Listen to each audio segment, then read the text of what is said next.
Yeah, that's what we did this weekend. Coast to coast, there was action all over the water. We were there in the Thunder on the Niagara. We had a full weekend finally in that HRL race there. A lot of times we get blown out a day or a heat or something. Lots of action there. Whoa. They had a full weekend, Brandon.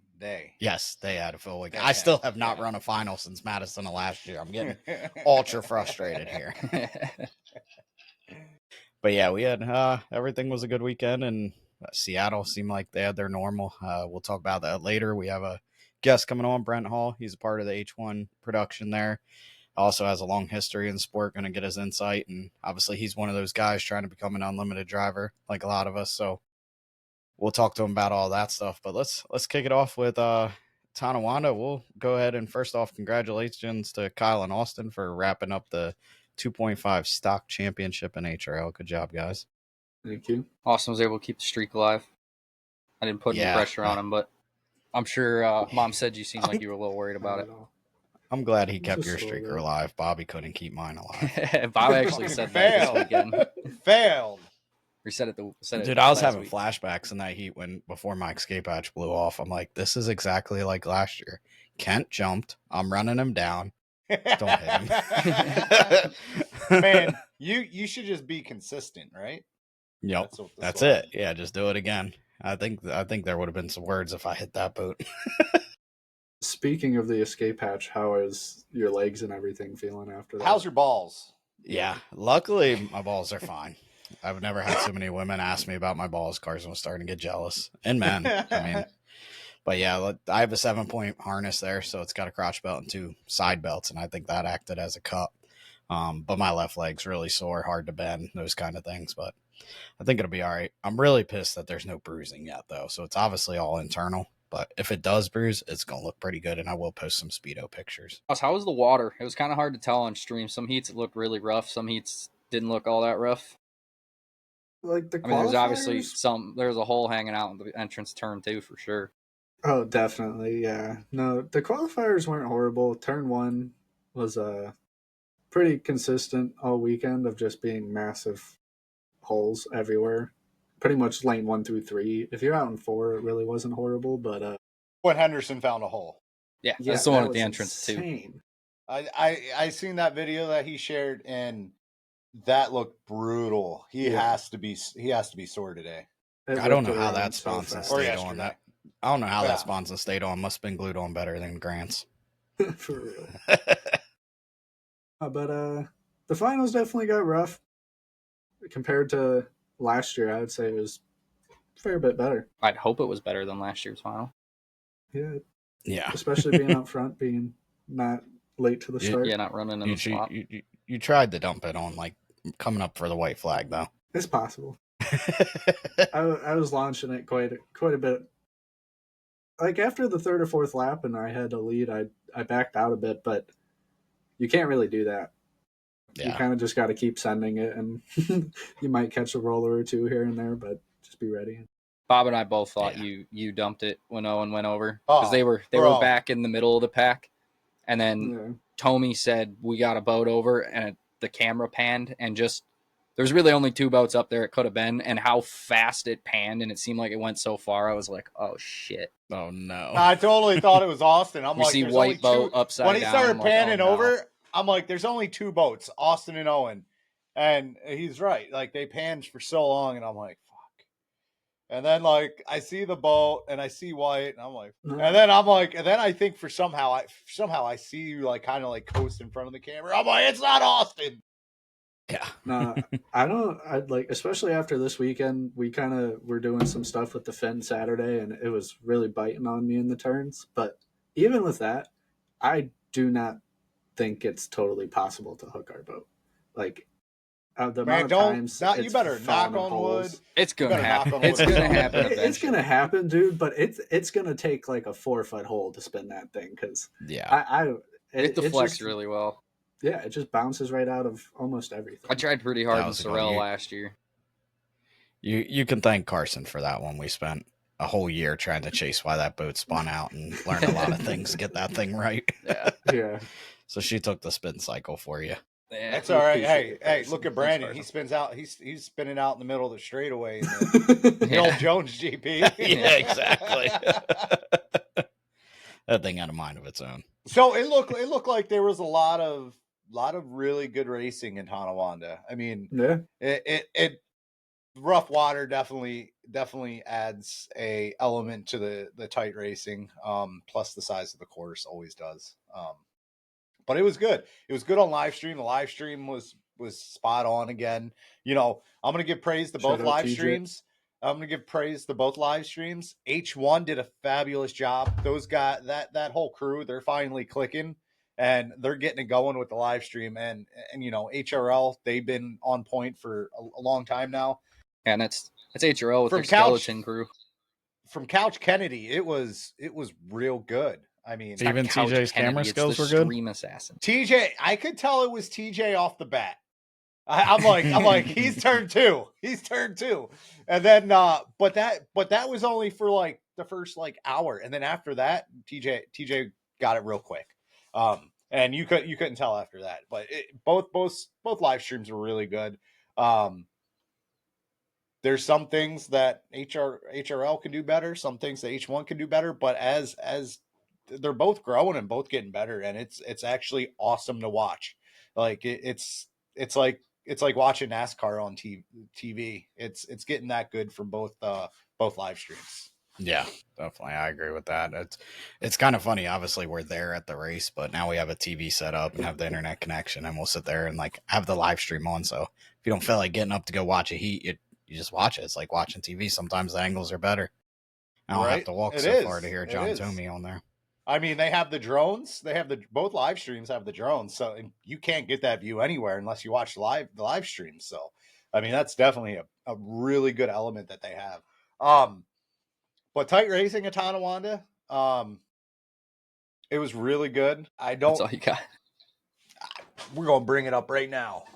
No, I don't know any boats, but I hear there's some things going on in the 350 class in HRL.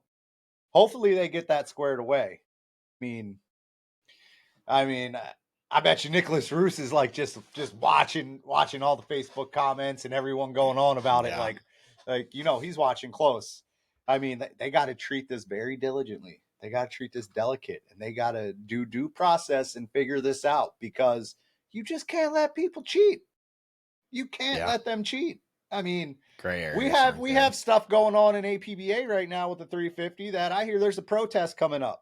So we're making sure that the inspectors have all the tools. The inspector better be on point. I read the rule book that has to be done by 12 o'clock midnight Sunday. You can't, like I heard someone saying, oh, well, we're going to have them sealed so they can take the engine, so the inspector can take the engine somewhere else and inspect it. Per the rule book, it has to be done by 12 o'clock Sunday at the regatta. If it's not done, the boat's awarded, the protest is over, the boat's awarded points and the prize money, protest is over. And the way I read it right, if the protest is over and no one's found illegal, APBA gets $250, and the boat that was protested gets the other half of the $250. So I don't know. We'll see what happens this weekend in Mott Lake, but either organization, you know, if there's speculation with cheating, you just got to get down to the bottom of it. You got to clear names. If someone's cheating, then that's bad. But if they're not cheating, clear their name, get it out there. But at the end of the day, if you want to start protesting other boats, that is a rabbit hole you don't really want to go down. I mean, look back and Bill Pierce, when he was being threatened to get tore down, Bill's like, tear me down. I'm going to tear you, and you down. Some people didn't like that because they didn't want their engines coming down. I wonder why. But it was but I don't know. If there's boats running these 400 engines or whatever in HRL's got to do something about it. They can't just let that stuff go on. And if you knew about it, whatever points that boat scored, you got to take those out of the book. They can't get points if you knew they were illegal. I mean, I'm not saying that HRL knows, but I'm just saying they can't get points. That can ruin someone's season who is legal and who's been doing it right by the books and working their butt off to do this the right way. So I don't know. We'll see. We'll see. I mean, I'm just sitting on Couch Kennedy figuring all this out. I'm not going to any races. Yeah, I just call it how I see it from the couch. That's what racing's all about. Somebody can find some gray areas, and then somebody's got to write rules. That's why the APBA rule book's 300 pages long. We got to check all them boxes and dot all them I's. We just went through that. You got to make sure everything's measured and all this, so there's no gray areas. But I like HRL's book. It says if it's not written here, you cannot do it. Like that clears up any gray, 90% of gray areas anyway. Like, I don't know, but I don't know. It's just interesting just hearing all these things come out, and it's like, well, are they not? I hope no one's cheating because the rumor mill is just insane. it's probably crazy. Like something small, and then it takes off like a porcupine. It's crazy. It's not as juicy as the West Coast rumor mills all the time, but but I'll tell you what. So anyway, there's really good racing. There was decent racing out west. There's really good racing in HRL. Well, when our guest comes on, we'll talk about the West Coast. But yeah, I gotta say, like, you guys obviously being in the 2.5 stock class and watching that class over the past few years, it's really wild. By the time you get through Valleyfield in this part of the season, like the competition kind of goes up. It's like everybody starts to figure it out, and obviously you guys with that year last year with the boat, we had the boat close to dialed in, and switching to the Honda just made us able to focus on the boat more. We had that one step up on everyone. Obviously, Matisse coming out with a new boat, he's getting quicker and stuff that. And these rookies are learning. The one that Justin, he impressed me. The one, man, he was fast and he's done really well. I think he beat Matisse, and is that the Hope boat? Well. Yeah. Yes. Yeah. I gotta say, good. He runs that thing on the ragged edge too, and he's got a Ford too. Yeah, they are all in the shirts except for that final. Everybody was antsy. I was waiting for all of y'all to jump the gun. Y'all up at the entrance been at 40 seconds. I'm like, at both starts. You guys, they didn't figure it out. On both starts. Usually when I was not getting my lane taken. Usually when you have a heat stoppage, you have to rerun it. You're like, all right, regroup. We're going to do this start a little better. Nope. You guys got right up. I think what happened in both those heats, and I think it was a different boat, both heats for both attempts, but somebody got up there way early. And when you get a boat way up by themselves out in like 5 to 8, it gets kind of hard to tell what is 5 or what is 6. And people get antsy and they want to get up there and make sure their lanes where it's supposed to be. Like Austin said, when you're in 1, you kind of got to just go with them. You got to. Yeah, and once somebody goes up, you got to. It's not worth getting your lane taken. I've always wanted to see somebody like kind of – I'm not hoping for this to happen to somebody, but it would be kind of funny somebody come by, they're 8 wide, and then the freaking inside start-finish line buoy just disappears as they go by. I mean, when I feel like Bob might have done that, but I've done it before. Have you? Dude, when you see someone flying on the outside, you know the roost tail's up. Just go. They're not going to see you. But you got to make sure that you're not at the back of their boat where that cowling dips down and the roost tail goes up, because they still see that. You got to be back at least 2 boat lengths behind their prop to make sure you're fully covered. I always used to, especially in 350, like if everybody got up there early, I'm going to try to trust them. I'll lay back and try to shoot the gap in between them. So then when I started driving the skiff, and they would always get up to the entrance pin early. I'm like, what are y'all doing? And I'd lay back and I'd be coming through there like a damn roller coaster surfing. I'm like, okay, that's why you're all up there together. Yeah. I mean, look, I don't get it. The skiff's been around for 100 years. They still haven't figured out how to make a start. No. No it's doubt definitely there. The most hectic ones. It's fun to watch. I don't get it. Like, they all like to get up there early, and I'm like, why? But yeah, that's crazy. So, anything else shocking in 2.5 stock? It was before we move on. Go ahead, Bob. I don't really think so. I mean, Matisse definitely found some speed after Valleyfield in that boat. They tested that out out pretty 16 quick. times. Yeah, right. Both him and Aiden, Aiden found speed in Valleyfield. A lot of speed and confidence, I feel like. And yeah. You want to talk about finding speed? My GP pick almost won.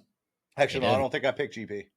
Yeah, you did. You said Cat was going to have a good weekend. Yeah, that dude's got that boat flying. Now I'd like him to settle it down a little bit.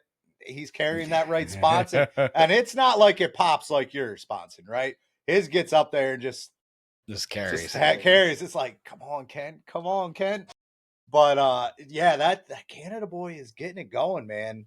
I hope they don't sell. I hope they keep running their program because it's coming alive and they're doing really good and they're not breaking. Yeah. They're fast and not breaking. Like, come on. Well, if you think about that, speaking of that, we've been talking a lot about we kind of broke up as a GP class this year, but how to bring it back together. Our attrition rate is unbelievable. Yeah, it's been really good this year. Jack had a blower issue that caused the DNF there. Ken had a wire chafing and shorted out that caused DNF.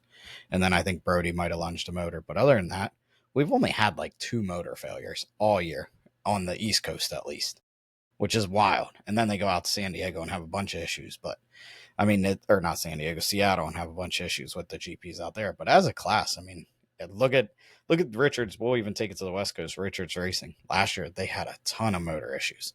They were changing motors like I change underwear. This year, I don't think they've changed one yet. Yeah. So it's like once figure it out and realize it's really not that difficult to get these things to run using the right parts, not doing it yourself. Usually blowing up self-inflicted in this class, but I mean, it's awesome. So now taking that mantra, hopefully we can build the class back again. Richards Racing, from what I hear, is Trahey was there working on the boat this week, working on the engines this weekend. Okay, that's good. So, having your engine guy there goes a long way. That helped, definitely. But I mean, the GP class is strong. We'll stick with that for a minute. It's strong this weekend. I mean, there was a lot of fast boats. I feel like the one person I feel like is the fastest right now, but just can't get out of his own way or just keeps having issues is Jack. Oh, 100%. I feel like he's got one of the fastest boats out there, but he got cut off or went in the tail in the final, went in the tail in Heat 1. I don't know what happened in Heat 1. He said he just knew he was on water, so he covered his mast like, I'm going over. Then he never went over, but yeah, he's quick. There's times I was watching and I'm like, I'm doing something. I look over, I'm like, go Ket. Oh, that's Jack. Yeah, their boats look so yeah, with the new white really on the decks of Jack's, they look a little similar. Yeah. His boat's fast. It's been fast, especially like in a straight line. It's super fast. And it seems like the handling's better than it was last year. Last year, the thing looked like a demon to drive. But yeah, he still says it's rough to drive. Is it? Yeah. It's definitely got to be better. It just looks smoother. But that one, unfortunately, is heading back down under. They're shipping it to New Zealand this month, I think. So what's the rumor for Jack next year? Is there one? I don't know. He put to bed he put to rest the rumor that I heard. I heard he was driving the GP79 next year. He's like, well, Mike's got to like me first. I was like, Mike doesn't like you. He's like, no. What is there not to like about Jack? Yeah, I would say he's like me, hard on equipment, but that's about it. Other than that, he's a good dude. Funny. Well, if you're hard on equipment, Jeff's hard on equipment. Yeah. So that's it. We all are at times. Everyone is. That's why boat owners aren't on the radio. They'd be like, slow down, save the equipment. I remember one year at Yelm, the John Zimmerman was running the 350 or 305 5-liter back then, and he was trying to go for the 1 2/3 record. Well, he missed the starter, wasn't on the record the first lap, and Ron Jones is on his radio, save the prop. So that prop must have been like just for the record. Yeah. Save the prop. I remember that. That's crazy. Well, let's bounce back in the Formula. Unless there's any comments there, we got to answer. We'll bounce into Formula 2500. Well, Jeff Ayler. What about Kong? Jeff was on. Jeff Ayler did the Kong television out west at the H1 event. Seafair. Yes, his first time ever doing live TV. Live TV. That's really cool. I mean, I can't believe it's been this long, and he's finally on live TV. Why wasn't he on years ago? I mean, no, one hell of an announcer right there. I wonder if I hope that ends up on YouTube or something. I didn't get a chance to watch that, obviously. I think it is. I think I sent it in our group text last night. You just didn't pay attention. I didn't, So most there's a question: Do guys run water pumps to keep the motors cool when holding spot? Someone keeps commenting holding. Where did that comment go? Dude, read the comment. Holding spot, fighting for lanes. Fighting for lanes, yes. 90% of the boats do have water pumps. Ours don't. 2.5 stock I generally drive does. Austin's and Kyle's does not. With fighting for lanes, there's a method that you can use where you don't really need a water pump. You don't need to troll for 5 minutes like the old days. So any more questions? Saw Brandon got a free vasectomy this weekend. I told you the boys were not harmed in the loss of that escape hatch. That's great. Grandel said 15 had a prop shaft issue, 12 had an engine blow up, 79 and the 135 had gearbox breaks. See, attrition. Only one engine blow up would be worse. Yeah, could be. Well, that's what I'm saying. Like, I feel like a lot of people got fearful. It's hard to run GPs, but I mean, showing that it's not that hard to put them together and keep them running. No. Well, but so we don't keep Brent waiting too long. Let's keep it rolling on the HRL stuff. Formula 2500. Eddie, obviously, shout out to Eddie. Finally, Eddie put a weekend together. Hometown. Yep. Eddie put a weekend together. Got it done, but I haven't seen that much excitement out of someone in a long time, so it was really cool. The whole crew, the whole team, everything. Yeah. That was one wild award ceremony to go to. It was so loud. Crazy. Was it? I felt like I was in a nightclub or something. Everyone was cheering so much. For real. And they did announce at the awards that Tonawanda will be on again next year. Yeah, that's awesome. So that's cool. That's real cool. So yeah, 4,500. Eddie Camfouche knocked it out of the ballpark. Went and got himself a win in his hometown, and his owner Don Less's hometown. So that's really cool for the Senseless Racing team. 350. Mark Lalonde first win. 350. Mark Lalonde first win. First win. Cool. I think did he have a perfect weekend or close to it? Like he might have. I don't know where his. I'm pretty sure he's like actually performed better every weekend so far this year. Like if I'm not mistaken, it's just more points every weekend. Yeah, that's awesome. No, he started in the F class, went to 350, and progressively got better as the year went out. He actually he drove Pro Hydro for a bit. I think that helped get him ready for 350. That he did, since it's a step up to 350. Yes, that. No, Mark Lalonde, I would say hands down, this is his first year in 350. Yes, and I would say he's knocking it out of the ballpark. He should win the really good best driver in a superior class for sure. Yeah, I mean 100%. It's got to be between him and Jacob, and I think the race win on the resume probably leans that in Mark's favor now. Yeah, I would. I mean, Jacob's got the finish. Will likely have the finishing position at the end of the year. I don't know. Nothing against Jacob; he's doing a phenomenal job. But 350, stepping up into that class is just an insane animal. Yeah. Like Tommy said, like 350 is the best, and HRL is the best show you can ever ask for. It's best in APBA, I'd argue. A dead heat finish this weekend. Yeah, that was insane. That's incredible. Has that happened before? I've never seen. Tommy referenced another time it happened, but I didn't totally hear. I finished in a dead heat with Casey Browning back in like 2007, I think. Here's how you fix that. If it's a dead heat, the outside boat gets the win because they have the longest way around the race. Yeah, that's their whole shot. And I really think that's how it should be. I don't think you should ever have a dead heat where there's two winners. I mean, someone had to do something better to win. And I think since we don't have banks like a circle track NASCAR, we're flat. The outside has to be just flat. Hauling. No, you're. Yeah, that's fair. That's fair.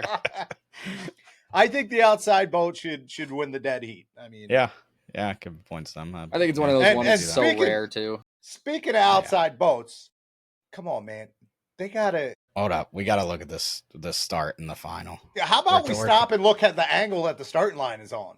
It screwed me up all weekend. Like that heat with Cam, I stopped, straight. But I'm pretty sure I was okay. Check this start out. Make your starting line straight. Let's take a look at the outside boat. He's out of the picture. Where is he going? I think it's Tommy. No, this one is Roshan. I mean, he's still not in the picture. Tommy. No, that's Tommy right there. That's Tommy. There's one further outside than that. Here he comes. Oh, look at that run. He was downriver. He was up in I think Buffalo is up that way. He was in Buffalo. He is flying too. I mean, he came with a run. That is awesome. Dude, that dude, I don't know how he didn't blow over this weekend. Right. That boat spent 0 time in the water. He conquered Tonawanda, man. He got through one piece. That guy has the worst luck at Tonawanda. Yeah, there was a lot of bearing out from the inside, some coming in from the outside. A little craziness. So Austin Hayes kept the winning streak going. We got to do Grand Prix. Got another dub. Eddie Camfouche win in his hometown. Mark Lalonde, first win in 350. And Ken Lupton, whatever. Just good job, guys. Everyone was, we were having it, but no, Ken, good job for Ken. You got to give him, look, them New Zealand boys don't always hit starts. They're not used to it. I mean, he tattooed that start in the final. Yeah. I saw he jumped. That might make that top 5 there at the gala. They're going to have, that whole video is going to be Tonawanda. The whole weekend I'm watching and I'm just like, nope, we got jumpers, and then come back, clean start. By like the first turn, I'm like, how are they all clean? Yeah. So we got a lot of. I mean, the point series. You got 25 points and 350 separating the top 4. That's going to be a crazy Bahorma. We'll talk about that on next episodes. And then you got still the 2500s up for grabs. Grand Prix. I don't know what the class is doing for Bahorma. We'll figure that out and obviously let everyone know. I think thirds, there's still a good battle for third and 2.5 stock too, like 3-4 boats, kind of all within range. Yeah. So they did say there is rumor that they're going to switch classes and do something different. I don't know what the truth is. I was told that info might come out right after Bahorma. Formula Honda. What they're going to do for moving, maybe. I mean, writing's on the wall if you ask me. At this point, you got 3 of them running in the F class. You would gain one in promotion. I think you'd gain, depending on who takes third. I think it's mostly Fords. I think Lucas is a little farther back with the DNFs. You get 2 with promotion. But and I think with, obviously, they did gain a little bit of speed this winter. And now with not as many of them working, it could be pretty good. Now, question is... But there's got... No, I don't think you'll have anyone to switch back to a Ford. No, I would hope not. I would say HRL's smart enough that they'd be like, that's not allowed. Yeah. Like if you're running a Honda in 2025, you're going to run a Honda in 2026. There's no switching back. And I mean, for the investment, the money side of it to develop the new motor, they got to put a phase out period on it. Like, hey, we're going to, if they do this is all speculation. But if they do that, then they'd be like, all right, 2 years, it's just going to be a Honda class, and we're going to have a rookie Honda class and a pro Honda class. And I think for teams, I don't know if they'd want to, but let's just take Kevin Smith for the sake of the example. He's been running in Formula 2500 for several years. He's been driving for how long? Well over a decade, I think. If somebody had a Ford still running, they're running the Honda class. I feel like they should get the option. Somebody like in his case, I don't think you take somebody, a rookie that's just choosing to run a Ford and they're like, no, I want to do it. That's true. I think at that point, you don't have your lower and upper class. It's just Ford Honda. Like there's no like 2.5's not below. I think in the current situation, and it's just the way that it shook out, that most of the Hondas fall in the more experienced boats, like with more experienced drivers. Right. Yeah. Yeah. So should we move on to Brent? He's been waiting. Yeah, I think so. He's been all waiting. right. We haven't tested it, so obviously, live production here. Any glitches, we'll get them figured out. But let's go ahead and bring Brent Hall on. With more experienced drivers. How we doing, Brent? So, how's it going, Brent? You got us? Can you hear me? All right. Yep, we can hear you a little bit. We got a little background noise of us on there. Let's go ahead and bring Brent Hall on. That's because I was listening to y'all talking trash. That's all right. I do it all the time. I'll play something on my laptop, and I'll be like, "Why am I hearing myself?" No. I was listening to y'all, and I heard "Sitting on the Couch," Kendi, West Coast Rumor Mill, and I heard "Changing Motors Like I Changed My Underwear." So, I see how he got it all. Oh yeah. I see you. Yep. Sorry, let's kick it off. Obviously, Couch Kennedy up there. He's had a lot to pick on the live stream, on everyone's live stream this year. But we did say tonight. Some days he's quiet. Some days he's quiet. Some days he's no live stream is safe. No live stream is safe. Bring it, man. Yeah, and I was saying that both live streams, HRL and H1s, have just, they keep getting better and better. Like, H1, the beginning of the year, it was a little rough, but yeah, everything was new, right? And there's a learning curve there. Now the live stream cam at Guntersville, staring at the flag blowing in the wind, that was killing me. That was killing me. Fair enough. And the music, I know. But yeah, all jokes aside, it's gotten better, way better, and it's enjoyable to watch now. So good. Seattle was really good. It's like you said, it's gotten better and better, and Seattle was like the biggest leap forward it's taken. It was top notch. And I'm glad to hear that. And I think, for us and the production team, it's definitely been a crawl, walk, run. And just like you said, Guntersville was kind of our start. And, there was just some challenges like getting pit interviews and getting the Starlink to cooperate. But now I think we're starting to figure all that out. And so it's been fun. Like we have a production meeting every morning, get together, talk about what we're going to do. And then also, like, what are the lessons that we've learned and what are some of the stories we want to get out? And hopefully you're appreciating that too. We're really trying to focus on the stories of the drivers. And, I know we've still had some clipping. We're working on that. But, there's some good stuff to come. No, it's really good. And, like, I like how you guys are incorporating, doc interviews, pit interviews, stuff like that. The thing you did with grabbing people out of the line and brought them in, gave them tickets, brought them in. Stealing my stuff. I got stuff to tell you. Taking my lane. Look out. I've been watching. I've known you a long time, man. Yeah, I have known you a long time. No, but I'll even back up and just say, working with Brad Luce, Erica Allreed, Tanner Faust, it's what an honor. So we've got a superstar team, and then we knew we needed to work on some stuff.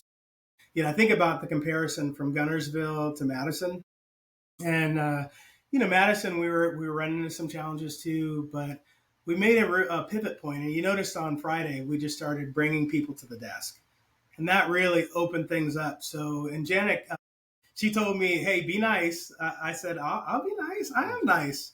But I would just say, Janik really jumped in and said, "Hey, what can we do?" And she said, "You know what? I'll go bring anyone to you that you need." We had weather issues in both Guntersville and Madison. Who would have known that? I mean, man, I was just shocked, like how much dead time we had, but we had to fill it.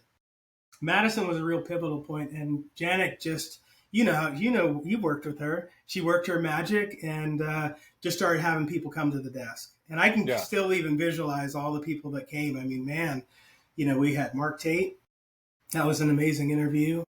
Got J. Michael to kind of loosen up and joke a little bit. I teased him about a gritty contest. It's like, I don't think you're going to win that with your boys. And he agreed. But he also just talked about, his kids are really growing and learning the sport, and they're some of his biggest critics on starts. Yeah. I thought that was pretty cool. So just to start getting some of those stories.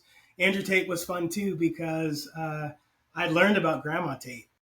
That's someone I want to get on either call her or get her on the show. But he said, like, hey, you don't need to worry about me. You better worry about Grandma Tate if you're talking about her, Andrew. So, again, some of those stories just started coming out naturally, but we just needed people to come to the desk. Jeff Bernard was cracking smiles. I was like, what? What is that? I'll tease him to his face. It's like Jeff is usually buttoned down and serious, and it was nice to just hear him loosen up. Yeah. So trying to do more of that. Well, that's definitely really cool. A good and added piece to it. I mean, the only thing I would wonder is, like, are you guys recording that stuff? Or are you going to repurpose that like through the winter and kind of play it again? Yeah, and again, I think you nailed it, because there's so much content that we gathered. Fair Friday, you saw maybe, 5 or 6 of the interviews. I probably did 12, 13, 14 interviews. Yeah. You just want to bank that stuff. And, there was some other magic moments, like I think Rob Chapman's daughter, part of Richard's Racing, he's the crew chief for them, but she wants to be a crew chief someday. So we interviewed her, and, it's just really cool to see some of those stories too. you got to figure out where you fit them. But I know I'm working with Janik to see like how can we push that stuff out on social, and it's at the right time. You know, with the algorithms, you don't want to just jam a whole bunch of stuff out there and have it not have a purpose, but we want to figure out the right way to do that. Yeah, that's cool. I think that's the key. And we trying to get content ourselves for chasing tails at race weekend while racing and all the other stuff. We know the challenges that come with it because it's a pretty fluid process, but you can't really get too much content, like not racing content. That's right. Even if you never use it, it's good to have. And you guys did a good job filling time with that this weekend. But like you said, there's a bunch more that can still be used. I mean, you could even play it on the next live stream if you need to fill time. Next live stream in between. This year I got to live out a bucket list. Well, I didn't even know it was a bucket list, but my buddy lives in Indianapolis, and he said, "Hey, you need to come hang out with us and go to Indy." So I went to Indy this year, and I was blown away with just how everything matters. The ticket is a collector's item. Several 100,000 people in the fans. The opening ceremony, just puts goosebumps on your arms. It is something extremely special. And then the way the drivers interact. And I had the opportunity to go to their award show. And, obviously it's led by someone who I think she was a newscaster at the, I want to say like Super Bowl. She's been in the Super Bowl and things like that. Really top notch. But every driver, and there were 30 plus drivers, had to speak. And they were all entertaining, all engaging, very funny. And it was like, that says a lot. And then, like you're saying, that content, they took some of their award ceremony interviews and they would pump those out on social media. And just like we have Hydro News, they have their own news channel, and obviously they have Fox, but there's just ways that, we're learning, like, hey, how do other sports engage their fans in new ways? And I think I'm a student. I just want to learn, like, what other people. Yeah. I think that's one argument I feel like we've kind of scratched the surface on. With all series, that I know it's a big expense to get content and stuff like that, but a lot of times it gets held in their nucleus. And it's like, if you share the videos of the boats racing and we post them, or the team posts them, that's right. That's just getting it out there. That's right. I don't think any content is bad content. So we're really trying to break down that bridge. Like, we understand it costs money to get that stuff, but let's get it out there. Let's do something different with it. Like, if we edit something, we're not Montwork. We're not going to make it look as cool as him, but we might get 100,000 views. That's 100 more than we had before. So try to work together. Just teams alone. So say if every Unlimited team made 2 or 3 little short videos of them working on the boat or doing something, and the GP teams out there, that's tons of content that is out in the world, right? That's right. And that's what hydroplane racing needs, or just power boat racing in general. It needs to get out there. It needs to be seen, because it might reach someone who's never heard about inboard boat racing or unlimited boat racing or Grand Prix boat racing, but all of a sudden it sparks an interest. That's right. And that interest might lead to a new boat racer, a new fan, a new owner, and that's what we need.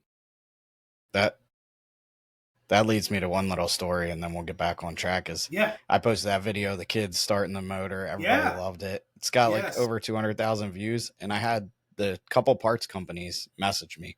Like the owner of Mearsh Intakes messaged me and was like, "This is really cool." Like, and just talking about their intakes and how we can work together. And that might turn into a sponsor for the Grand Prix class next year, if we can do it right. So it's just getting it out there. You never know what's going to hit, which is really unique. We've learned that over the past 2 years of doing this chasing tails thing, is just keep it going. And obviously I really feel like leading into that H1, they put their money where their mouth was this year. They knew that they had a good live stream, but they needed to do more than just film the boats. And I feel like that's what you guys have done great at so far. Talking about the progression of it, what do you see the future going? What more are you guys going to try to do? Maybe even in San Diego, or looking for future to the next year? Yeah. And maybe even before we get into that, I do want to talk about the progression from Madison and the Tri-Cities in Seattle. I think is important, but actually, even before I do that, I do want to say, we don't ever plan these episodes, so we might go here, we might go there, and I might take you right back where I want you to. That's fine. Yeah, that's right. That's right. No, and what I wanted to say though is that you all have gotten it since day one. And Brandon, I know I've had conversations with you about, you all get it. You've been pushing content. You're building a brand with Chasing Tails. I gave you a little shout out in Seattle, and I've done it before. Appreciate that. Yeah, no. And it's important because you're telling our stories. So you 100% get it. We're kind of all working together and kind of off that same sheet of music, but the more content we can get out, the better. And so I have seen growth, like Tri-Cities to Seattle. I took, that's kind of my summer vacation. And obviously I'd love to be racing, but to help with the telecast has been absolutely amazing. And we really did start focusing on those human interest stories. And so I think you saw it really come to a head in Seattle. And there's just been some fun stuff. Like, obviously we got a chance to interview Bruce Ratchford and hear what he had to say. And then I've been taught something that's probably created a monster, but Erica taught me how to screen grab videos. You all know how to do that, but I hadn't done it on my phone. But I found that video of Mike Hansen, and it was 1995 Evansville. It's from Tom 9 Ace. That's on YouTube, and it was like Mike Hansen as a driver and a crew chief, and then Trevor was 6, Aubrey was 2, and then Tanya was in there as well. And then we got to do a follow-up interview on that and tease him a little bit about it. So I just said, like, hey man, no one's off the hook now, and Andrew better watch out, because I know there's some Coke bottle glasses of him in a video that's, I think it's Detroit 1995. So we gotta have some fun. Yeah, so you get it. You gotta have some fun with that. Oh yeah, you have to. There's a saying in a movie that I love. It says, "You can't take life too seriously. You might not get out alive." That right? So yeah. So you got to lighten the mood, and you got to have a good time with it. And because if you're too serious, people don't want to watch too serious. People are too serious through their Monday through Friday day job. You have to be happy. You have to joke around and make it entertaining and lighten the mood, right? And so you guys have to be characters. No, Bob, I actually will be characters. I will say that I feel like every sport needs one or two of those, just like Kyle Busch, Max Verstappen types. Sure. That just can't smile. You know what I mean? You need a villain sometimes. Yeah. But Dave's not that anymore. Dave is super nice now. Yeah. Yeah, and he's helping everybody. It's like totally different. Yeah. What I like about those situations, fist pumping people, and what I like about those is when the whoever's doing the interviews or whatever, they try to get something out of them. That's always a fun interaction to watch, especially as it happens more and more. You see it with Kyle Busch all the time. He's just sitting there trying to make the people doing interviews feel dumb or whatever it is, and it's always interesting and fun to watch. Yeah, and boy, I sure have fun with Brad Luce. Brad is he's a lot of fun and definitely knows the history. I love picking on him. So as a matter of fact, I need you to help me pick on him right now, because he was bragging on the show about, oh, they've already invited me to Chasing Tails. And I was like, well, I haven't been invited yet. I was like, oh, okay. Well, Brad, here you go. Guess who's on Chasing Tails now? What's up? Bam. You beat him to it. Oh, he's gonna hate that. So not to stick a knife further in it, but we also had Jeff Ayler on. Yeah. Well, he's family, right? Yeah. Oh, and John told me. So yeah, Brad's last. Hey, Brad, I love you, but I'm going to pick on you in a heartbeat. And so those are the things we talk about. Like I always tease that, I'm a point guard, a 5'8" point guard. And so that means I'm not dunking very well. And it also means that I talk a lot of trash, because that's the only other way that I can get things going. So we do a lot of trash talking back and forth, and it's fun. We really, hopefully you saw that and you were asking about, hey, how's it progressing? Like on Sunday morning, we really tried to lighten the mood, and you saw Brad and I picking on each other and having a good time. You see Tanner doing that as well. Erica is super, super sweet and is just a great interview, but we pick on her too. So no one's off limits. We just have a good time. No, I was watching was it Madison or was it Tri-Cities? One of the two. I think it was Tri-Cities. In a matter of like 10 minutes, there was like 6 or 7 things that popped up. Brad's like, I don't know. Where's Statman? Statman knows. Statman. Thank you. So yes. Yes. And I'm like, come on, Brad, get it together. No. We rely on Statman like nobody else. And you all know Nick Kish, right? Yes. Yeah. Yes. Nick is absolutely amazing. And we honored him on Sunday. And you might have seen in that video, why is Brent wearing red and blue socks?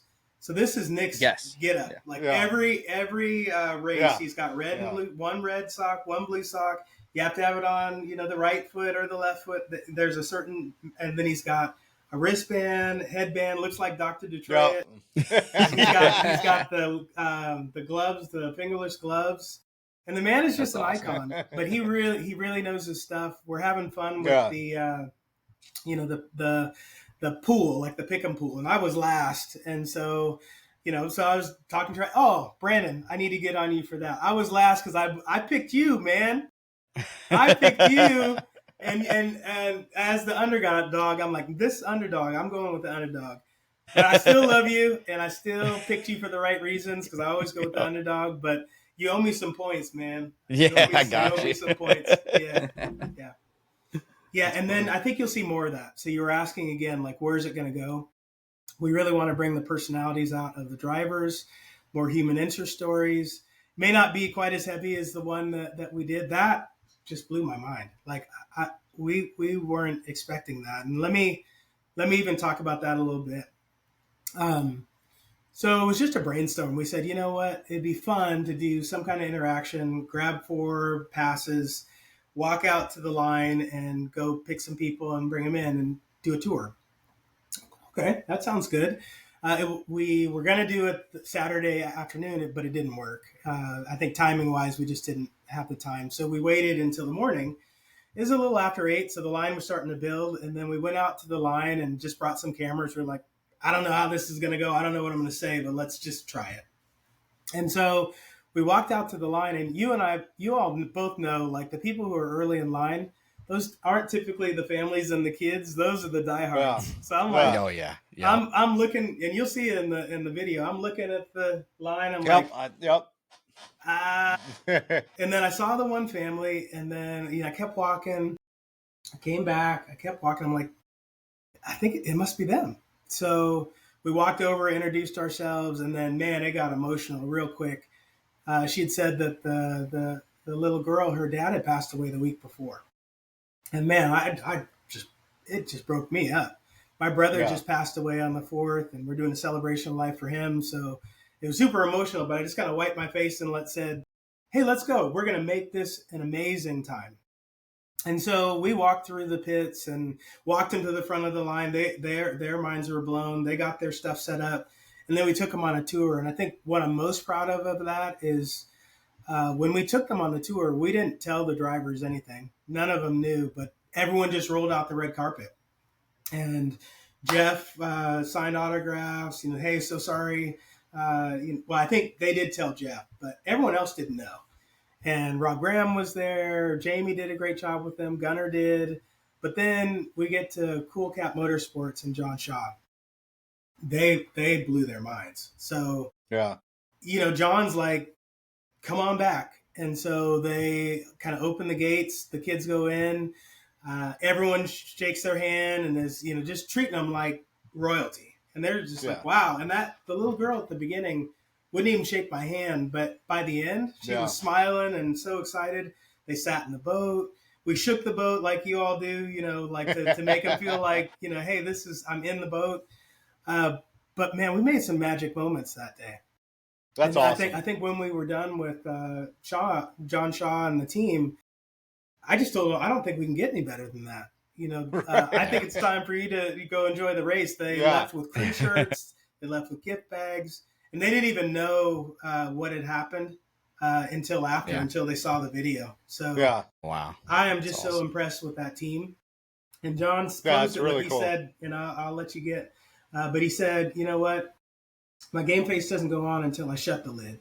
So John's all about the fans and making sure they get the great experience, and I know you all are too. So thanks for letting me spend a little bit of time on that, because not everyone knows the behind the scenes. That's probably the most important content you got all year. Because I feel like that depicts our whole racing. Right. We've done all different kinds of racing, and you can barely get to the NASCAR drivers, IndyCar. Like, you can't. where our community just brings you in. And I mean, it'll hook somebody. Then they'll want to go do the driving school. Then they'll buy a boat. And it's just, once you're a part of this family, it is truly a family. That's what I love to try to show everyone, that like we're not just friends. We're not enemies for sure. We're a family as in this sport. And hell, our friendships here last forever. Friendships at home don't always last forever. Yeah, it's kind of wild how we all stick together. Yeah, it really is. And it's been that was awesome. I'll go ahead and say that's probably the coolest piece of content I've seen come out in boat racing, probably ever. Just, you know, encompassing everything, especially the kind of the emotions aspect of it. Yeah. That was really cool. And not planned, but I got it. This is where that production crew and all of the investments that Daryl made a huge difference. Was obviously the drone coverage and everything is top notch and amazing. But the way they cut that, and Baker is the one who did the production, and then Robert and Nick did the filming. But they really made that look like it was a reality TV show. And I wasn't sure what it was going to look like. I'm just walking through the field, and then when I saw it, we all watched it in the truck, and they all applauded. And here goes Brent, teary-eyed again. But man, it was emotional. Yeah. That was cool. No, you guys, that was really cool. That was really cool. Thank you. But more of that to come. Obviously, some of the stories might be lighter, some might be heavy like that. We sure weren't expecting it, but just continuing to tell the stories just like you all did. Yep. So we talked about you in you're out there. Yeah. You're doing this thing with H1. Yep. But you're also a boat racer. I am. Yes, sir. We can't just let that slide. I know. Yeah. Can't let that slide. Thank you. You're a boat racer. So let's talk a little bit about your history of boat racing. Yeah. I remember. Yes. I went to. This is not. I mean, this isn't like a highlight you want. But no. Go. I remember I went out and I ran on the East Coast once with my West Coast once with my 2.5 Lake Sammamish. You were driving Wally Johnson's 5-liter. Man. And Wally was like talking to you on the radio, and I was standing next to him, and he like kind of does something like this, and he's like, "You're doing good, you're doing good." I'm like, he lost the sponson. Okay. Oh, we want to go there. I didn't realize that was the race that you were. No, you did. No, like it wasn't your fault. No, obviously, it was the boat fault. I mean, look. Grant Liddycombe just lost a sponson this weekend. I mean, Grant should have kept his foot in it, is what you're saying. It was just funny. Wally's like, "You're doing good. You're doing." It's like, bro, he lost a sponson. What are you talking about? Not that it was your fault. No. I love that side of it because that's what I was thinking too. And so just how it went was, you're right. I mean, I came down the front stretch and noticed the boat was kind of squirreling a little bit. I was like, that's weird, but okay. And then made the turn and then started heading down the back stretch. Yeah. And then, I set the boat like we all do. And then deck peeled off. And I was like, that's weird. And I looked down and the sponson's gone. And I'm like, and this is the last lap of the heat. But I went, you remember, I went really wide, but I was able to keep it on plane, and I turned it across the finish line. Yep. And Wally, just like you said, hey, looking good. Come on in. And I'm like, dude, you're going to kill me when you see this. It's like, dude. Also and then so I come pulling in, I cross the finish line, turn right, and then it starts to sink, and the rescue crew's already beelining for me. So Kip Brown, when I get there, he's like, dude, that's not even right. You didn't even get wet. That's not even right. I'm like, all right, that's fine. But then Kip also told me he heard the conversation that Wally and I had when I came in. And Wally's like, what did you do? And I was like, nothing. He's like, well, sponsons don't just fall off. And I said, this one did. And then finally later he said, yeah, just the way that thing delammed. I mean, it was clean across. Yeah. Well, the funny thing is that happened. There was also a 2.5 stock that was parked in the pits that weekend that also had a sponson missing that was going to go somewhere to get repaired. Yeah. So it's an ongoing issue with that type of boat. So the for sale sign was on the boat. The for sale. Yes. Someone joked and said, "Oh, half off now." I was like, "Yeah, thanks a lot." Yeah. So that's you drove Wally Johnson's 5-liter. It's 5-liter at the time.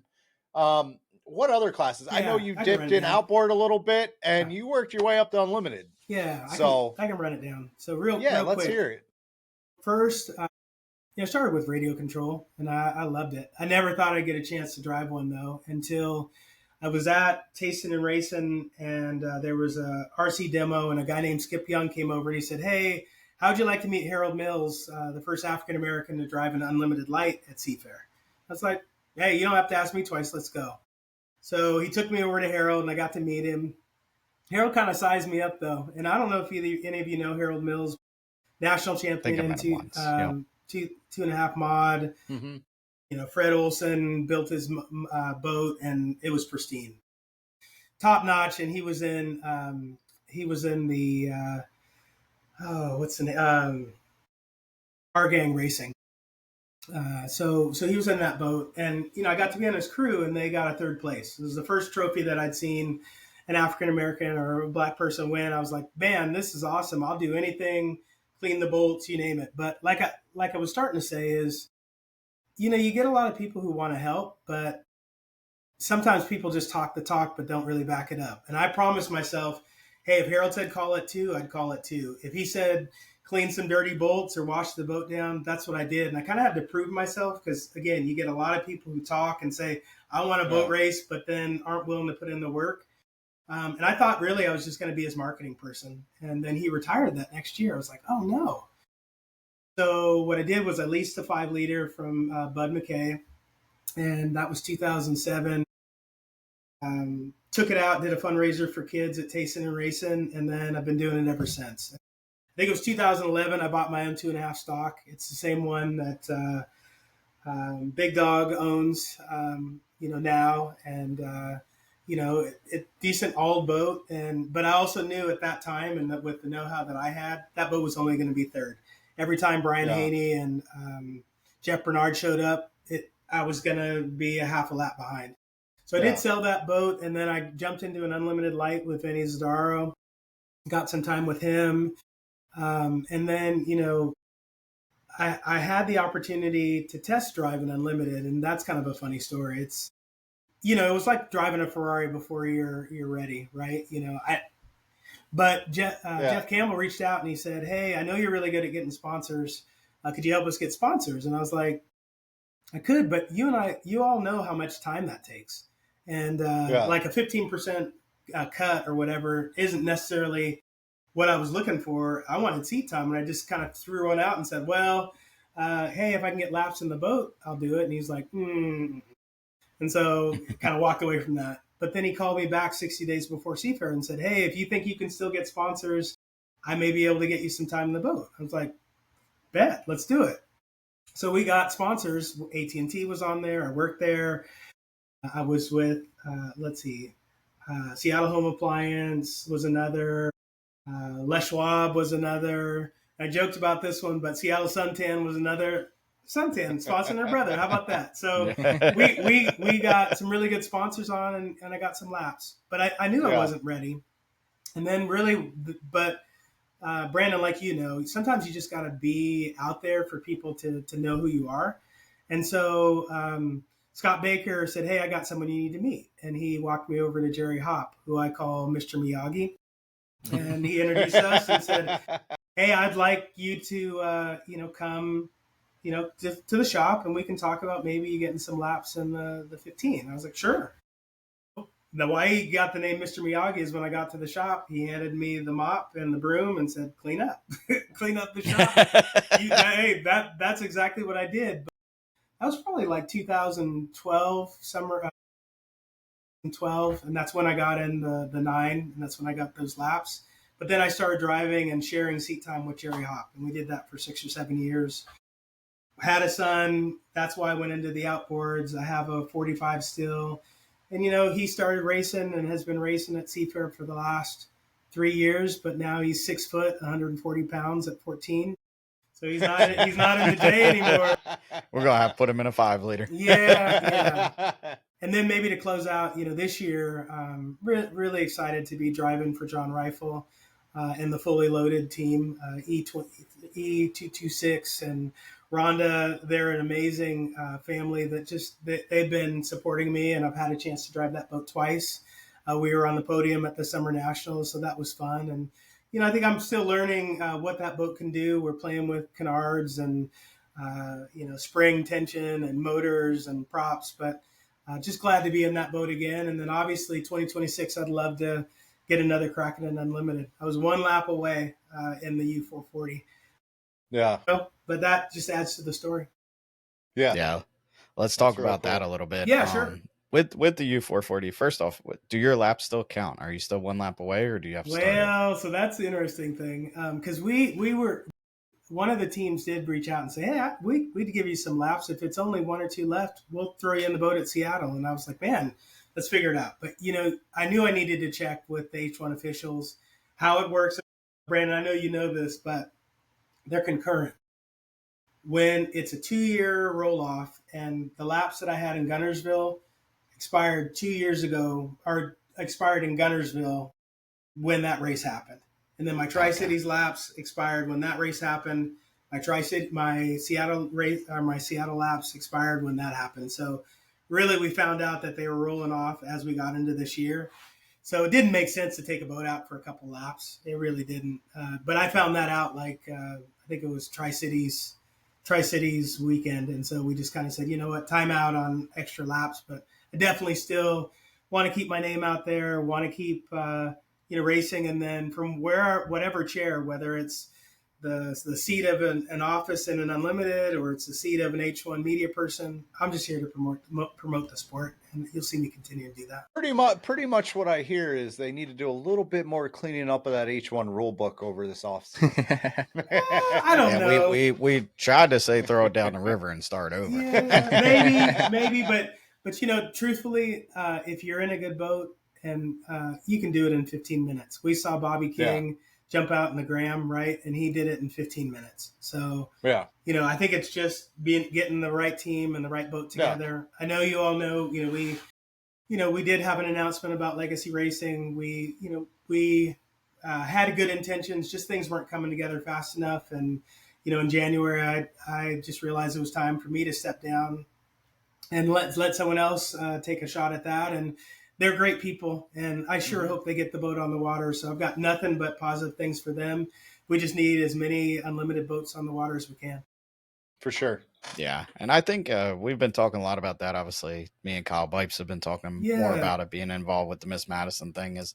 I feel like the steps you guys are taking with the production team and everything that I think is going to roll out over the winter, like we said about the content and stuff, is getting owners more excited. That's right. Obviously, Graham said he might run a full season, but then we heard a rumor he might sell. So H1 Unlimited's like it's a waves as they go, but there's so many good boats there that could come out. So if the series is structured properly and the promotions are there and things like that, I think we're going to get some owners excited again. Yeah, I know, but I went and visited Bardish's shop, and so I had to tease him a little bit. You mean museum? It's a museum. Yeah, without the red tape. Yes, and that's what I had to tease him about. I said, dude, I watched the Seafair, and you have all the boats that were in that heat. The 10, the 7, the 13, the 22, the 57. I was like, man, we need to get one of these out here.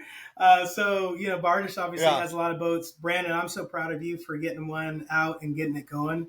And I think that's the one thing that people don't understand. Like there's probably, 7 or 8 fully funded boats, and then 8, 9, and 10. It takes a lot to get those on the water. And Brandon, you broke through, man. So I'm really proud of you. I want to make sure you know that. And it was fun to interview you, in Madison and just be part of that hype. I mean, man, I know you couldn't hear it, but we could. People were so excited for you.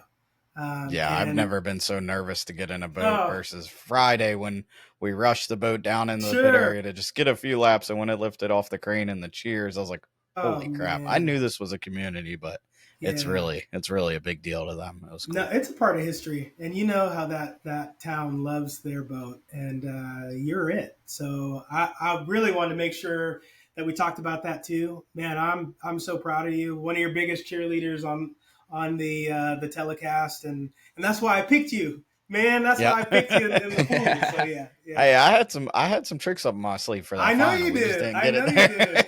That's why I picked you. Yeah. So, but in all goodness, just proud of you for breaking through. That's harder than anyone will ever know.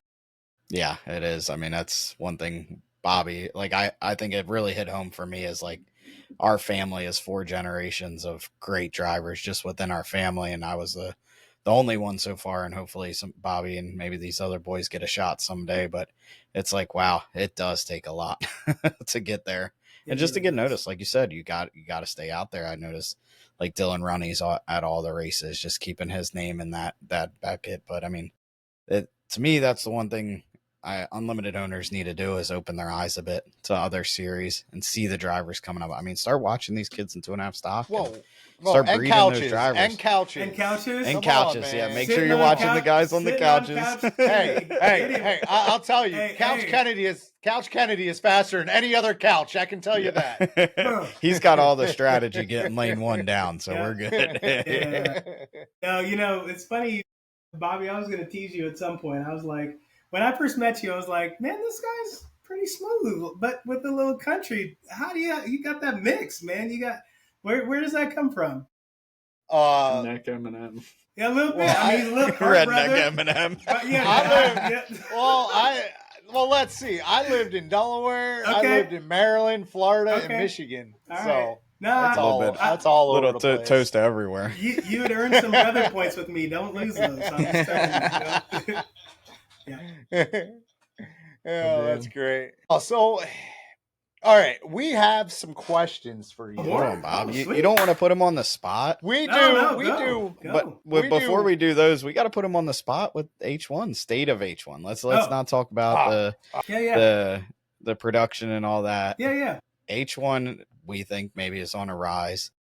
The fighting for lanes is, I feel like we keep seeing some different things every week. What do you think? What was your thoughts of that final on Seafair with the park and nobody making moves that should have been making moves? Like, yeah, it's interesting. Well, so you heard Brad and I talking about them in warm up. I just noticed everyone was getting their timing marks and they were trolling up to the start or to the exit pin and then stepping on it. I was like, I already knew that's kind of what the game was going to be, and does seem to differ by course, which makes it interesting. I know I saw some of the fans and what people were saying about the start. It happens, but what I do think is, I know H1's on the rise. I know you said don't talk about production, but I do think that's an important part of it. And then we already knew we had great people. Now it's just really telling those stories. So, Andrew Tate, I think, is a great guy and very marketable, and I think people need to know who he is. Same with J. Michael Kelly. There's an amazing story with his family and his wife coming back. And there's just some stuff that I think we really need to share. But at the end of the day, when I go into a Walmart or any store, I want to be able to ask people and say, do you know who an unlimited driver is? And I'd love for 8 out of 10 of those folks to say, yeah. And here's one, here's another. And today we got to work on, because I don't know that you would get that today. Yeah, I agree. I just had a potential sponsor talking about, and they're in the powerboat racing community and offshores, and I was talking to them about the unlimited. This was prior to Madison, and they're like, I've never heard of that before. I'm like, all right, that's a problem. That? You're in the boat racing committee, and you don't know unlimited. I even referenced Miss Budweiser, and it was like, no. I'm like, either I got a dud or we really need to work on this and get back. No, I don't think you have a dud. It's just, I think we're just the ones to do it. So I think that's our charge. Telecasts are, podcasts like this, what we're doing with the telecast, it's just up from here. And that's really where I want to focus. We can talk about all the things that maybe we missed, but I'm just one that's like, what can we do? And that's where you'll see me focus. I know there's people who can point out a ton of things wrong. And I'm just going to say that's probably easy, but what can you do to make a difference? What can you do to make it right? Exactly. Yep. I think you've seen Bob. Oh, go ahead. Yeah, I just finished up before.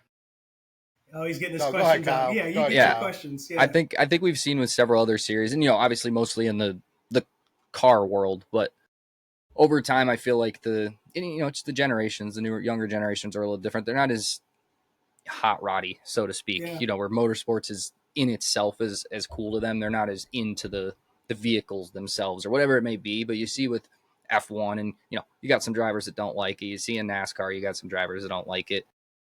It's not necessarily dramatizing the sport in the sense of creating drama. The drama is already there. The emotions are already there. The stories are already there. It's pairing those with the event, the racing itself. Sure. I think it's harder now than it was in, let's say, the late 90s to sell boat racing just as boat racing. Yeah. And it is more than that. I think we all agree it is more than just boats on the water. It's just a matter of how do you properly convey that message. It's a people business. We know that. You know that. You're absolutely right. And some of the behind the scenes are gold, just like Drive to Survive. We have some of that stuff too. Try being the driver's rep at Seafair when a call is made. It's like, yeah, we need the cameras on that. I mean, yeah, 100%. Those conversations were real. And, I think people are open to it, and you're starting to see more of that. But definitely, you were saying, like, where do we go? I do think more of those behind the scenes type stories and more of the reality side of it. We're not trying to be big time wrestling or anything like that, but I'm just saying it is important. People follow you because they know what you've talked about or what your issues have been or what your successes have been. But if they don't know that, and we just tell them kind of our normal, I want to thank my crew and I want to thank my sponsors, that's great. But like, why do I love you? Why am I following you? Yeah, exactly. I agree with that. And that, before we get to Bobby on this, that kind of brought me to one more thing that I was thinking. How has it been from the start of this season? You're opening up more avenues of filming and stuff. I feel like H1 Unlimited is this closed community. They're not as open as us Unlimited hydroplanes. Yeah. Like the videos of the boat, the propeller, the engines, I feel like they hide all that stuff. Have they started to kind of see that we need to show these things off? Not every day does someone see a Lycoming engine, a turbine engine, the gearbox. How's all that work? Do you know how many fans actually think that an Unlimited is jet powered? I knew you were going to say that. Yeah. Oh yeah. Show the props. Yeah. Show the props, please. Because one more person says, oh, that's jet powered, I'm going to lose it. Yeah. There was a great segment I did catch on the live stream when you talked to the one prop guy on, I think, Strong's team, or was it Goodman's? Yeah. And like, that was an awesome, like, fun. He was funny. Ken. That was epic. Yeah. He didn't like it. I don't know if I'm saying it, but we call him Cajun Ken sometimes when we're having a good time. But yeah, again, those are those personalities. And he took time to explain the prop. And, I think we'll even work on some of our B-roll to maybe record more of him working on the prop and then be able to pan back to him. So I think there's some things that we want to really hone in on telling those stories, but you nailed it. That's why I wanted to talk to Ken. And there's other people I want to talk to too. Like Jimmie Gilbert is another one, and he is amazing on raceback. And actually, Brandon, so are you. So, there are people that I think we want to dig in and talk to. And I think Mike Hansen would be amazing on, anything turbine. But there are some folks that, and there are stories that I'm just earmarking like, hey, we could do content on this. But hopefully you're starting to see some of those educational moments. You notice that Erica, she talked about the milling period, right? And, kind of walked you through like what the milling period is. And we want to do more educational sound bites to all of your points so that people do understand the sport. Now, I know some of our experts are like, we already know, but yeah, there's a lot of people that don't. And we need to make sure that they do. And so hopefully 100%. Yeah. Okay. I mean, just like I said, is obviously Madison, we made a big joke of losing the cowling, and just kept, when we took the boat to the first show, everyone's like, where's the cowling? The cowling should be on. I was like, that was the coolest thing for them people at that car show. That's right. To see the turbine, to see how it all works. I'm like, we should do more of this. Yeah. But yeah, hashtag where is my cowling? Remember the kid? He did try to do more of it in Madison. He tried to lose it out. Yeah, I tried to lose it, man. That was a hard hop. Rid of it. Man, he took a hop. Boom. Yeah. Hey, and then that scared the whole field for the rest of turn one, the rest of the weekend. They're like, oh, there's a hole there still. The lump is still there. Yeah, Brandon found it. Yeah, I was just going to say real quick before we get off the motors, one of the kids in that video, he loves motors, and he actually builds Lego motors, and he was telling me that they're air powered, and he said it gets up to 25,000 RPM. I was like, you're kidding me. But he was so geeking out on the motors, and when we took him up into Cool Cat, he was fine with getting in the capsule, but he was just drooling over the motor. That's awesome. Oh my gosh, this is so cool. And it was really cool. You know, he's 11, and it was so nice to see a kid who loves the engine side of it. So I'm going to try and the family's already reached back out to me, but I'm going to try and figure out a way to get him in the engine shop or get him somewhere so he can learn. And maybe he can talk about the engine someday. It is, you know, different voices. That'd be really cool. That'd be awesome. Really cool. Yeah. That's we just got a comment. I know I keep putting you off, Bob, but how cool was it to be able to be there for the Jimmie Johnson deal and to actually interview him? Sorry, I almost forgot that part. Oh no, I was thinking about that too. You know, Edward Muncie said a word, and it's something I've thought about boat racing for a while, and I've used it before too. But when he said it, it reminded me, and you heard me say it in the interview, magic moments. And so to have Jimmie Johnson there, and just know like the number of people that were crowding around him. And he's been interviewed thousands of times before. I loved getting to see the poise that he had, but then also, you know, the little boy in him too. So we interviewed him first before he went out and got his, you know, kind of ride along with David Williams and the pack, like the Wing Wonder. Mm-hmm. He went out and actually, I think we interviewed him when he came back, and he said, "Yeah, you know, I get it. I know these things are tough to start." Then, you know, he got out in the Blue Blaster and he had a hard time starting it. Yeah, I've seen that. Yeah. And this little boy, it's on my Facebook page. This little boy, he's got these earphones on. He's like, "Jimmie, go, Jimmie, go. Go, Jimmie, go. Go, Jimmie, go." I swear that kid, you know, he coached him to make it. But actually, I know Chip Hanauer was in his ear. And, okay, well, maybe Chip did. But I would just say that was a really special event. And so we talk about the history and we want to tie to that.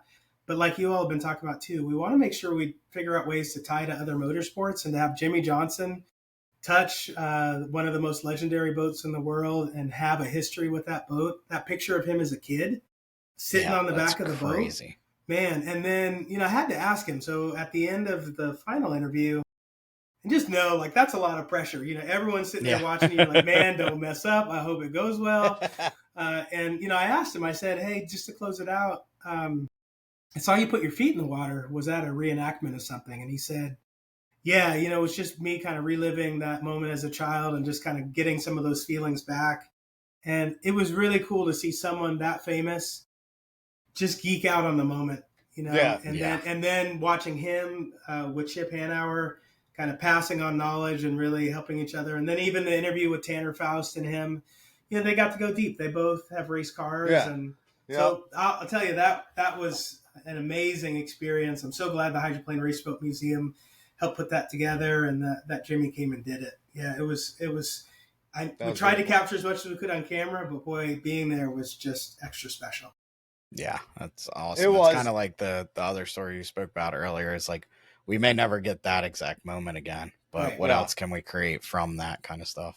One thing I wish they would have did when Jimmie Johnson is there, put the boats on the water and have a heat so he can witness it firsthand in person. Oh, yeah. The speed, them, you know, the competition. Like, he got to drive a vintage boat. He didn't get to see the current racing halls go out and compete. And I think we missed that point, and I think I don't know, can't rewind time and go back and do it, but I really wish that would have happened. So it's something, especially since he shared the link on his Facebook, and you know, people that would never watch were watching.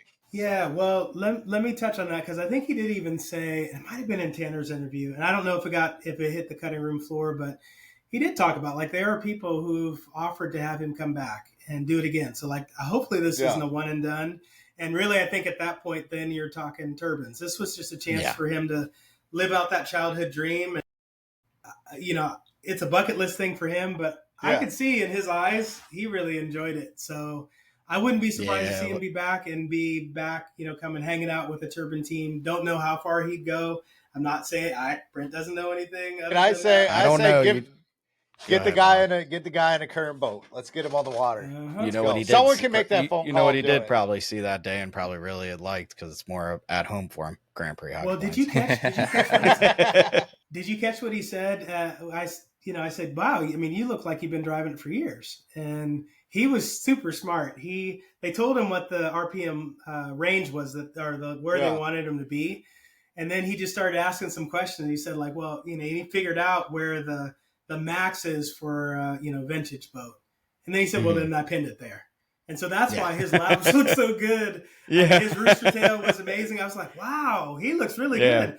But he didn't go by just the minimum. Typically, you're like 130, 120 when you're doing an exhibition.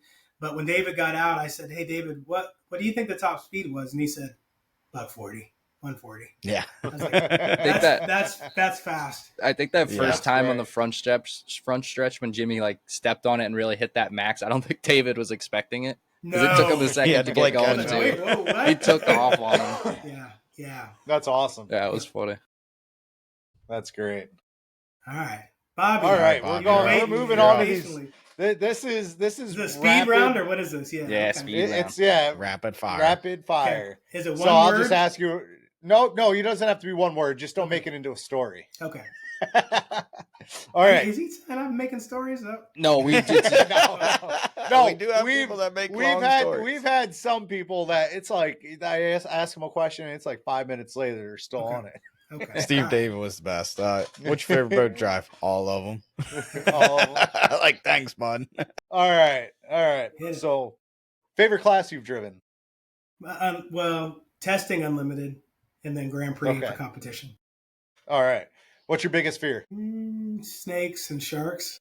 I'm right there with you. Yeah. I watched Jaws too many times. Yep.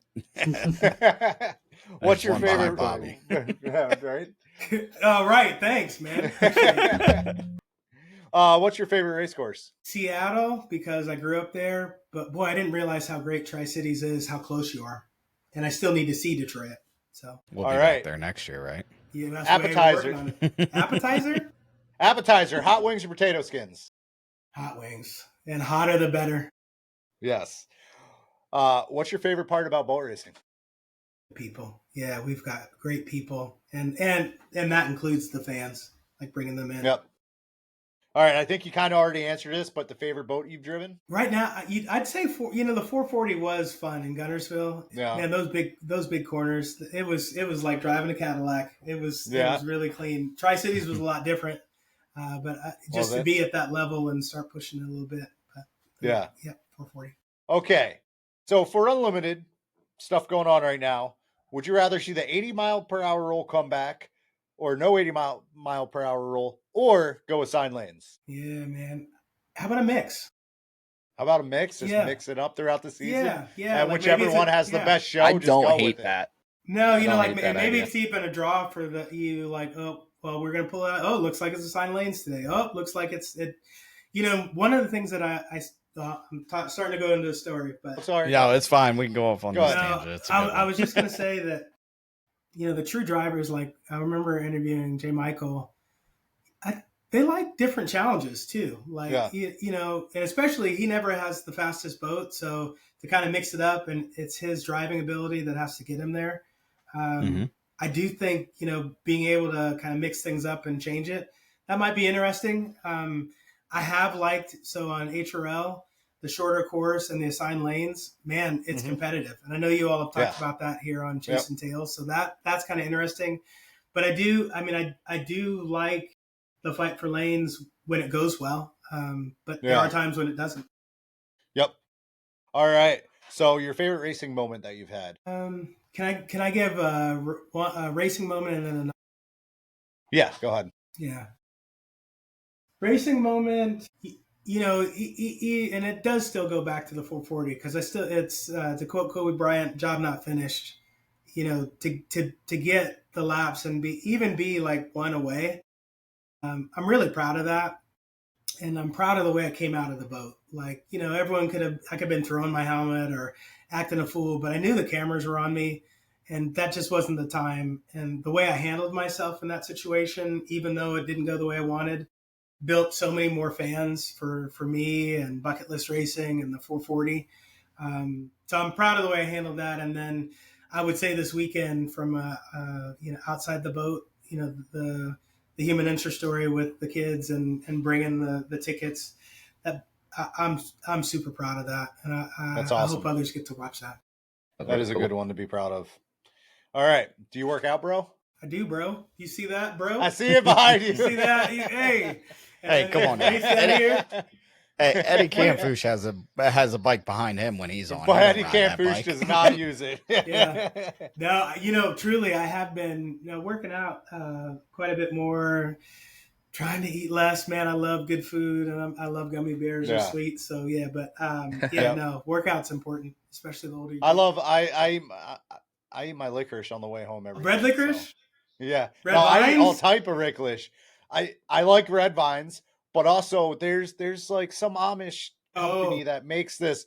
It's blue raspberry licorice and cinnamon licorice. Are they the little Australian style? The short ones? No, these long. are actually long, but I've had the short Australian kind. Those are good. And now I just found, I think there's licorice.com. I'm going to start ordering my licorice from. Because, oh my God. Hey, just don't say Twizzlers. Don't say Twizzlers. You're losing points. That's just garbage. You know what? Sorry. If there's no option or someone gives it to me, I'll eat Twizzlers, but there's so much better licorice. Man, that's at the bottom of my trick-or-treat candy. They're like Jaeger. No, trick-or-treat. Twizzlers does have the 2-pack, the licorice that's the strawberry, and it's the only good strawberry, and it's only, but that's during Halloween. If you have a strawberry when it's not during Halloween, it does not taste good. No, it has to be during Halloween because it's made different for some reason. Almond Joy is the worst, so that one does not get eaten. Yeah. Oh, no, throw that out.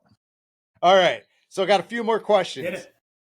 Fighting the Rockies, Coors Light or Mount Rainier beer? I know Mount Rainier is not in the Rockies, but Coors Light. Okay. Last one. What advice would you have to young kids who are trying to get in the sport? Yeah. This is an important one. For me, boy, the power of Facebook and being able to connect with like all of my idols, right? Like being friends with Steve Reynolds or Steve David or John Walters, folks that I watched as a kid. I would just say, if you love this sport, reach out to any of us, and they'd be surprised, like the responses you get. And I know everyone on this camera would definitely respond. My advice to a kid is, if it's something that you're interested in, reach out, ask questions. You'd be surprised how much will roll out the red carpet for you. Yeah, that's a good answer. I like that. So I finished this list. You said I was. Yeah, that's it. Right. It's good. You did good. Yeah, right. You didn't. I mean, you might have finished in a record time. Actually. Okay. Yeah, it probably was, to be honest. There's some people. It's like I'm like, all right. I think the longest one was Grendel. Grendel. Oh, I talked to Mike Grendel. It was not rapid fire, I'll tell you that. Before the final, it was fun to talk to him. I was like, hey, man, how you feeling? He's like, nervous. I was like, oh, shoot, because he just got off Tri-Cities and, obviously the prop issues and stuff. But it was fun to talk to him. He's quite the character. I love characters. Yeah. Oh, Mike's a good guy. Mike's a good guy. He has had a streak of bad luck over the last couple years, but man, hopefully it comes around for him. But so what are we looking forward to for San Diego? You got anything they're going to be doing new, or what are we going to be watching? Well, I know I've been kind of sharing, like, continue to build on the stories. We have a production meeting in between, what we did with Seattle and then what we're going to do for San Diego. So I do think, we will go through and take a look what went well, what could be even better, and then go from there. So I'm not going to give any secrets on that. Nope, I'm not. And but I will say, just tune in.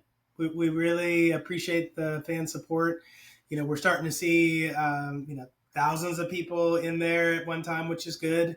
And we just want to continue to grow it. And we're going to continue to work on some of the buffering issues. I know that's been called out on the internet. I understand we got to improve that. But at the same time, boy, I just hope you appreciate the stories, the driving.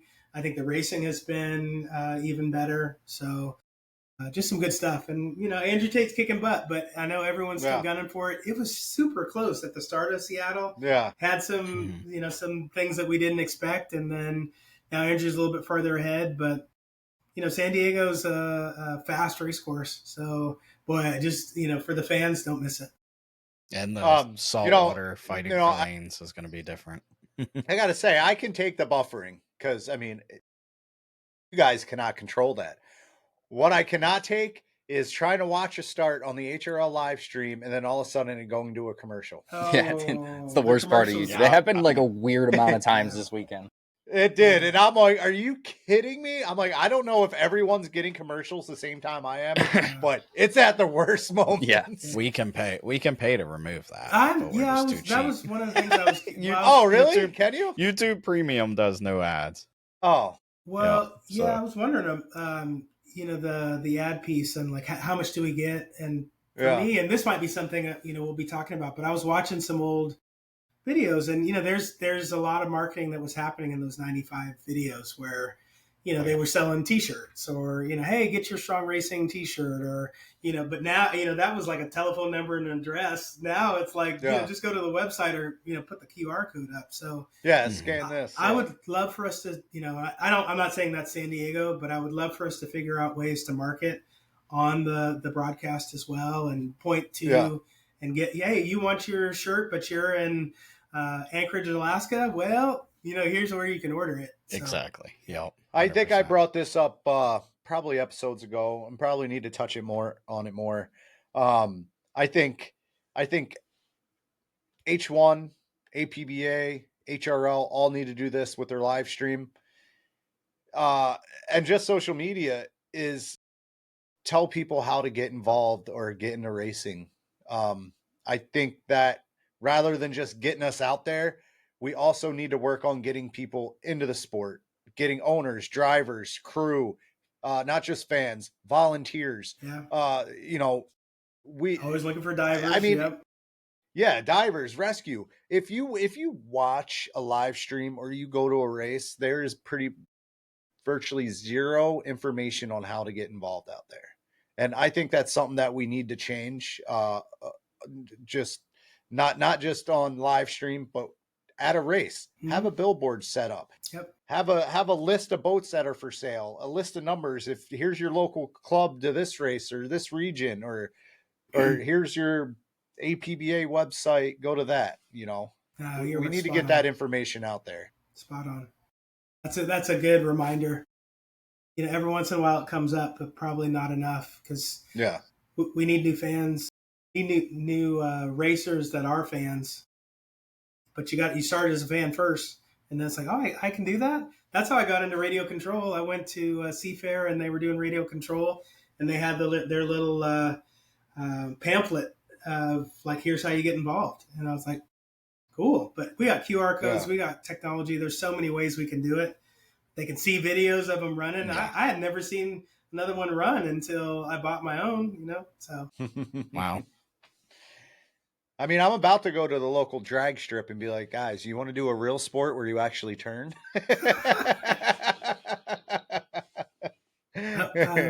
So what's the drag strip that's near you? I haven't been there in years, but it's the Lapeer drag strip. It's just I think it's still around, but it's just a small one. Yeah. You can pretty much anyone can go. If you do over 10, if you do under 10, you have to have a roll cage. If not, you can pretty much bring a Mazda Miata if you want, or run what you brung, Civic. Yeah, run what you brung. Let's take Austin's car down there. Man, that thing won't make it past the quarter mile. We'll take the Honda out of the 2.5. I think 2 weeks ago I was at the house. And I'm like, oh, what's Austin's car doing here? They're like, oh, it has a fuel leak. And my mom's standing there. She's like, is that fuel still dripping from under the car? And I'm like, I don't know. Yeah, it was. I'm not getting under there. Park on the grass. Hey, good thing is it's light. He took the radio out. There's no dash in that car. It's already been weight treatment. Weight reduction. Hey, he's about to steal the Honda out of the boat and put it in that thing. Yep. Hey, I know your mom's one of your biggest fans. I think I saw her on there earlier. What's mom up to? She's trying to get things ready for the race this weekend. She's race director for Mott Lake, and it's kind of crunch time. Yeah. Hi, Mom. Yeah, she's been busy she keeps for herself months on busy. it, but She's on the IRC. She's trying to run a race, and she's running around with her hair on fire all the time. Like, you think one of these days she just relax, but I don't think that. Well, that'll be when Austin style. and I stop doing shit. Yeah, it's just not her style. So. If we do something, she's gonna for a while. Yeah. Yeah. Long career. Mary Eve sent me a funny video of her this weekend. Oh, sleeping? When Austin was racing, it was her just pacing around at the bottom of the boat ramp. She'd go walk down halfway down the dock, turn back around, go walk over this way, walking around going like that with her hands. It was so funny. Hey, Mom, I did not bring this one up. That's not me. No, I got nothing to do with that. Oh shit. What else That's you guys okay. got? I think Dad just stopped watching my races from the Porta John. He's finally out and he watches now. Nice. Nice. Oh my gosh.